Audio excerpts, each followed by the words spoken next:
Welcome to our channel. నేను మీ లక్ష్మణ్. ప్రస్తుతం మనతో పాటు ఉన్నారు ప్రముఖ రియల్ ఎస్టేట్ ఎక్స్పర్ట్ శ్రీకాంత్ గారు. నమస్తే అండి. నమస్తే. సో ఎలా ఉన్నారు? ఫైన్ అండి. ఆఫ్టర్ లాంగ్ టైం మళ్ళీ ఇలా కలుసుకున్నా, హ్యాపీ అండి. అవునండి, ఎలక్షన్ తర్వాత చాలా రోజుల తర్వాత. ఎలక్షన్ మొత్తానికి ఎలక్షన్ హడావిడి అయితే ముగిసింది. కొత్త ప్రభుత్వాలు అయితే ఏర్పడ్డాయి, అటు తెలంగాణలో ఇటు ఆంధ్రప్రదేశ్లో. సో ముందుగా ఆంధ్రప్రదేశ్ గురించి మనం మాట్లాడుకుంటే, సో ఎవరి చేతిలో అయితే నిర్మాణం మొదలైందో మళ్ళీ చంద్రబాబు నాయుడు గారి చేతులతోనే మళ్ళీ పునర్నిర్మాణం కూడా జరగబోతుంది.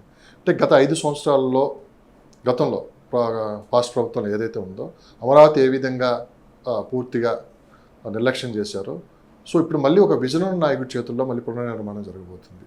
సో ఒకసారిగా మనం ఊహించుకుంటే రాబోయే 5 సంవత్సరాల్లో అమరావతి ఎలా ఉండబోతుందంటే మీరు ఏం చెప్తారు? మంచి ప్రశ్న అడిగారండి లక్ష్మణ్ గారు.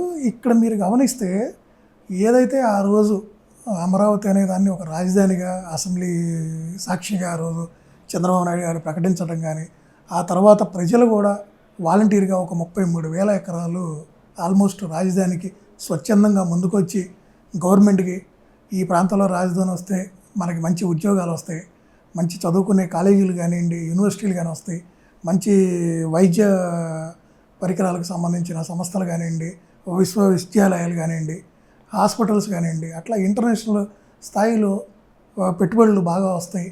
డెఫినెట్గా ఈ ఏరియా బాగా డెవలప్ అయితే అటు మనకైనా మన పిల్లలకైనా మంచి భవిష్యత్తు ఉంటుంది. మన కళ్ళ ముందు మన పిల్లలు కూడా ఇక్కడే చదువుకొని ఇక్కడే ఉద్యోగాలు చేసుకుంటూ మనకు తోడుగా మన పక్కనే ఉంటారు అని ఎంతోమంది రకరకాలుగా కలలుగంటం జరిగింది. అవి వాస్తవ రూపం దాలుస్తున్న టైంలో గవర్నమెంట్ మారటం, ఆ తర్వాత 3 రాజధానులని రకరకాల ఇష్యూస్ జరగటం అన్నీ మనం చూసాం. దానివల్ల అటు రాజధాని రైతులు కానివ్వండి, ఎంతోమంది అక్కడ పెట్టుబడులు పెట్టినటువంటి పెట్టుబడిదారులు కానివ్వండి, ప్రతి ఒక్కళ్ళు చాలా ఇబ్బంది పడ్డారు. ఒక్కళ్ళని కాదు, అన్ని వర్గాల వాళ్ళు ఇబ్బంది పడ్డారు. కుల మతాలకు అతీతంగా రాజధానికి అంటే చంద్రబాబు నాయుడు గారిని గురించి మనం అమరావతి గురించి మాట్లాడే ముందు, చంద్రబాబు నాయుడు గారు మొదటిసారి అక్కడ ఏదో ఒక అభివృద్ధి చేయలేదండి. ఒకప్పటి ఉమ్మడి ఆంధ్రప్రదేశ్ రాష్ట్రంలో హైదరాబాద్ మనకు రాజధానిగా ఏదైతే ఉన్నప్పుడు ఆ రోజు చంద్రబాబు నాయుడు గారు అటు హైటెక్ సిటీ పరంగా కానివ్వండి, ఇంటర్నేషనల్ ఎయిర్పోర్ట్కి సంబంధించి కానివ్వండి, ఔటర్ రింగ్ రోడ్ కానివ్వండి, ఎన్నో సంస్థల్ని ఎన్నో డెవలప్మెంట్ యాక్టివిటీస్ని ఆయన డిజైన్ చేయటం, ప్లానింగ్ చేయటం, భవిష్యత్తును అంటే రాబోయే ఒక 25-40 ఏళ్ళని దృష్టిలో పెట్టుకొని ఆయన ఏదైనా ఒక ప్లానింగ్ చేస్తాడండి. అది ప్రజలు ఆల్రెడీ చూశారు ఆయన ఎలా చేశారు. ఎందుకంటే మనందరికీ తెలుసు ఒకప్పుడు మాదాపూర్ అనేది ఎలా ఉండేదో, కొండలు గుట్టలు పనికిరానిది భూమి తప్పితే అక్కడ ఏమీ లేదు. సాయంత్రం 6 దాటితే ఆ పక్కకి ఎవరు వెళ్ళినటువంటి నిర్మానుష ప్రాంతం, ఊరక భూమి స్థానం కూడా ఎవరు తీసుకున్నటువంటి ఏరియా అది.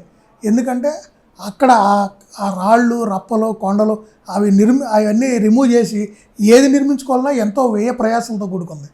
అలాంటి ఏరియాలో ఈరోజు మీరు గమనిస్తే హైదరాబాద్లో కల్లా ఒక విలువైన భూమి ఎక్కడుందంటే మనం ఇవాళ హైటెక్ సిటీ ప్రాంతాన్ని చెప్పుకునే పరిస్థితికి తీసుకెళ్లారంటే అది కేవలం ఆయనకున్నటువంటి ముందు చూపు, ఒక ఆలోచన, ఒక ప్రతిభ ఉన్న నాయకుడు ఆచరణలో ఏదైనా సాధించగలడు అని ఆయన నిరూపించాడు ఆయన ఎప్పుడు.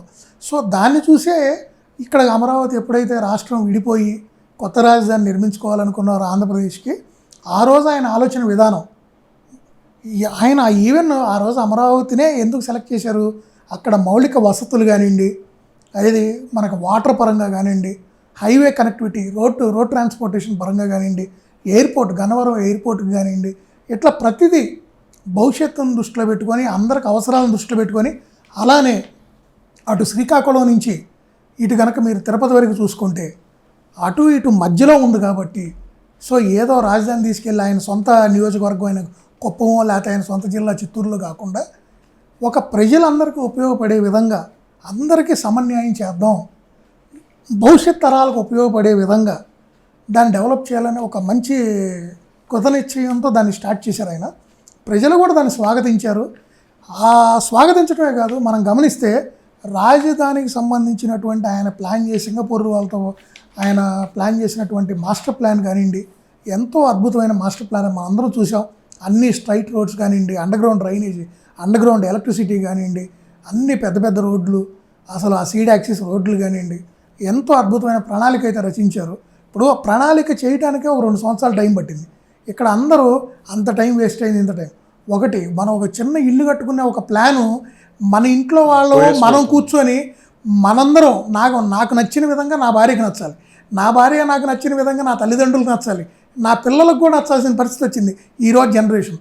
మా ఇంట్లో ఉన్న మా 5-6గురికి మేము అనుకున్న ఇంటి ప్లాను లేదా ఎవరో కట్టిన ఇల్లు మేము కొనుక్కోవడానికే మేము 5-6 నెలలు పడుతున్నాయి. ఇలాంటి పరిస్థితుల్లో ఒక రాజధానికి సంబంధించి ఎన్ని ఆలోచనలు చేయాలి, ఎంత ప్లానింగ్ ఉండాలి, ఎంత ఖర్చుతో కూడుకున్న వ్యయంతో కూడుకుంది, ఎక్కడ ఖర్చు తగ్గించుకోవాలి, ఎంత తక్కువలో ఎంత బెటర్ డెవలప్మెంట్ చేయాలి, అందరికీ ఆమోదయోగ్యంగా ఎలా తీసుకెళ్ళాలి, ఎవరిని నొప్పించకుండా అందరినీ మెప్పించుతూ అటు గవర్నమెంట్కి రూపాయి మిగలాలి రేపు. ఎందుకంటే అదేదో ఇవాళ మొదలుపెట్టి ఇది రేపు సరిగ్గా లేదని దాన్ని మార్చేసి ఆ రోడ్డు లేకపోతే ఆ డ్రైనేజ్ వ్యవస్థను ఒకదాన్నో మళ్ళీ కట్టిన దాన్ని పాడు చేసి ఇంకొక కొత్తది మళ్ళీ నిర్మించుకునే పరిస్థితి కాదు. ఒక ప్రణాళికతో వెళ్ళాలి, ఆ ప్రణాళిక ఖచ్చితంగా సక్సెస్ అవ్వాలి. ఇవాళ నయా రాయ్పూర్ చేశారు, నయా రాయ్పూర్ డెవలప్ చేశారు. మీరు గమనిస్తే అక్కడ వాళ్ళ పరిస్థితి ఏంది, ఉదయం అందరూ వెళ్తున్నారు, సాయంత్రం దాకా అక్కడ పని చేస్తున్నారు, సాయంత్రానికి మళ్ళీ వెనక్కి వచ్చేస్తున్నారు, అక్కడ ఉండటానికి ఇష్టపడట్లేదు. అది ఫెయిల్ అయింది ఒక విధంగా చెప్పాలంటే. ప్రణాళిక లోపంలో ఉంటే ఇలాంటి పరిస్థితులు వస్తాయి.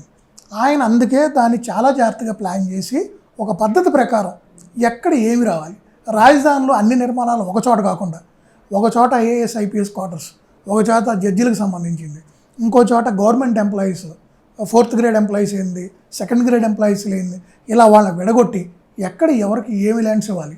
అలా ఇప్పుడు బసవతారకం క్యాన్సర్ హాస్పిటల్ ఉన్నాయి, అలాంటి చోటకి SRM యూనివర్సిటీలు ఉన్నాయి.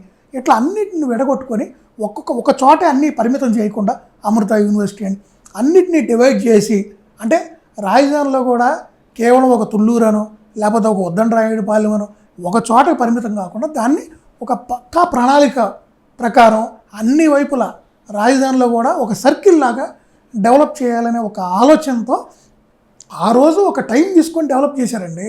ఇవాళ ఏది కూడా ఒక రోజులో ఒక సంవత్సరంలో అయిపోయే పరిస్థితి ఉండదు. అన్నీ సహకరించాలి, నిధులు కావాలి, ఎంతో కావాలి. విడిపోయిన రాష్ట్రం ఏది ఎక్కడుందో ఎత్తుక్కునే పరిస్థితి, నిధులు తెచ్చుకోగలగాలి. ఇలాంటి పరిస్థితుల్లో ఆయన ఒక విజన్తో ముందుకెళ్ళాడు. నిజంగా చెప్పాలంటే ప్రతిపక్ష నాయకుల కన్నా కూడా ప్రజలు బాగా సహకరించారు ఆయనకు ఆ విషయంలో. సరే, అన్ఫార్చునేట్గా మళ్ళీ ఎలక్షన్లు వచ్చినాయి. అటు రాజశేఖర రెడ్డి గారి కొడుకు ఎన్నో రోజుల నుంచి పాదయాత్ర చేస్తున్నాడు, తండ్రి చనిపోయిన రోజు నుంచి ఒక అవకాశం ఇవ్వమని ప్రజలతో మమేకం అవుతున్నాడు, పాదయాత్రలో కలుస్తున్నాడు. సరే, ఒక అవకాశం ఇస్తే ఆయన ఇంకెంత బాగా చేస్తాడో అనుకున్నారు. ఈవెన్ మీరు గమనిస్తే అసెంబ్లీలో ఆ రోజు చంద్రబాబు నాయుడు ఏదైతే అమరావతి రాజధానిగా ప్రకటించినప్పుడు మేము 100% ప్రజల కోసం మేము సపోర్ట్ చేస్తున్నాం అని చెప్పి ఒప్పుకున్నటువంటి జగన్మోహన్ రెడ్డి తర్వాత కూడా ఎలక్షన్కి వెళ్ళే ముందు కూడా నా మీద విమర్శలు చేస్తున్నారు, నేను రాజధానిలో నేను వస్తే రేపు రాజధాని ఉంచనని తీసేస్తానని, లేదు నేను కూడా ఇక్కడ ఇల్లు నిర్మించుకున్నాను అని ఆయన గృహప్రవేశం చేయడం జరిగింది. వాళ్ళ పార్టీ నాయకులు కూడా రకరకాల మీటింగులు పెట్టి దాన్ని హైలైట్ చేయడం జరిగింది. కానీ తీరా చూస్తే ఏం జరిగింది, ఏదైతే ఆ రోజు చంద్రబాబు నాయుడు గారు కానివ్వండి, అటు టీడీపీ నాయకులు కానివ్వండి, ఈవెన్ ఇటు పవన్ కళ్యాణ్ గారు కానివ్వండి, అందరూ చెప్తూనే వచ్చారు, ఈ ఒక్కసారికి అవకాశం ఇవ్వండి, ఈసారికి మళ్ళీ అవకాశం ఇవ్వండి, రాజధాని నిర్మితం అవుతుంది, ఇప్పుడు కరెక్ట్ దశలో వెళ్తున్నాం మనము, అన్నీ రెడీ అయినాయి అంటే ఎగ్జిక్యూషన్లోకి వెళ్ళే టైంలో ఎన్నికలు రావడంతో ఇవన్నీ ఒక్కసారిగా తారుమారయ్యే పరిస్థితి వచ్చిందండి.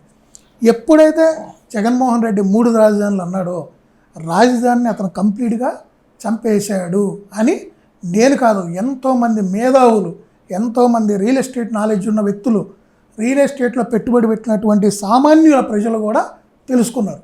ఎందుకంటే ఒక రాజధాని నిర్మించుకునే పరిస్థితుల్లోనే మనం లేవని చెప్పిన వ్యక్తి, మనకు నిధులు లేవు, మనకు ప్రత్యేక హోదా కావాలి, అవి కావాలి, ఈ కావాలి, నేను సాధిస్తానన్న చెప్పిన వ్యక్తే ఇవాళ 3 రాజధానులు అన్నాడు. ఇప్పుడు దానికి ఎంత నిధులు కావాలి? సరే, ఈ 5 ఏళ్లలో ఏం చేశాడు? ఒక్క చోటన్నా ఆ రోజు ప్రభుత్వంలో చంద్రబాబు నాయుడు గారు నిర్మించినటువంటి, అది తాత్కాలిక సచివాలయమా, తాత్కాలిక హైకోర్టా, తాత్కాలిక శాసనసభ జరుపుకునే భవనాల, వాటెవర్, ఆయన అద్భుతంగా నిర్మించుకోవడానికి కోసం ఈరోజు మనం సెషన్స్ పెట్టుకోవాలన్నా, ఈరోజు మనం గవర్నమెంట్ నడుపుకోవాలన్నా మనకు కావాల్సిన భవనాలని ముందు త్వరితమైన పూర్తి చేసుకోవడం కోసమని ఆ రోజు వాటిని నిర్మించిన వాటిని తాత్కాలికం అన్నాడు కాబట్టి ఆ భవనాన్ని రేపు కూలగొడతాం అనలేదండి, వాటిని ఇంకొక దానికి వాడుకుందాం అన్నారు, ఇంకా అద్భుతమైన నిర్మించుకొని. దాన్ని తాత్కాలికం అనే పదాన్ని కేవలం ఇతను పట్టుకొని ఇక్కడ శాశ్వతమైన ఏమి నిర్మితం కాలేదు, అందుకని నేను 3 రాజధానులు అన్నాడు.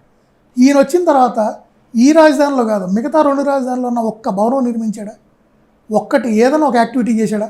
ఆఖరికి చంద్రబాబు నాయుడు గారు టైంలో వచ్చినటువంటి కొన్ని సంస్థలను కూడా ఈయన వెనక్కి పంపించే పరిస్థితికి వెళ్ళాడు.